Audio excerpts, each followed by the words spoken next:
My name is Shayla Bott, and I choreographed Weaker.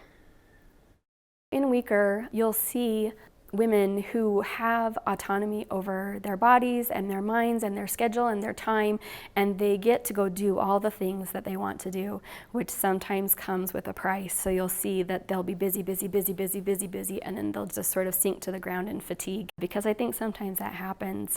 But it also is such a blessing to be able to do all the things that we want to do and to be in control of our own lives. It's a blessing that we really enjoy here where we live.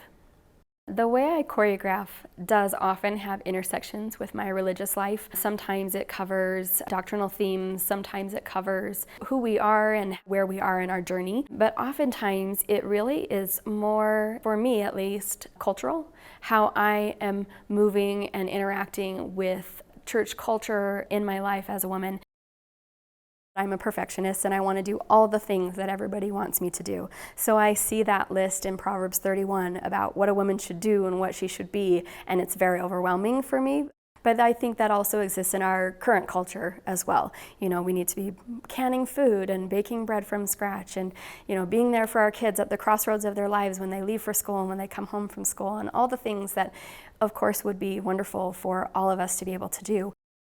But recognizing that we don't live in the same society that had basically a tribe around them to help pick up the gaps where people couldn't fill them in themselves. I think that is partially always flooding through my brain, but especially at the time that I choreographed Weaker, it was definitely something that was on my mind as far as how do I find the essential things, the things that are really essential to us in our doctrine, as well as the things that are essential to my children to feel that they have a safe home to come home to, and then trying to let everything else go. No matter how far away from it I get as far as what pieces I'm doing or what the content is, I feel like that's somewhere in there circling in my brain.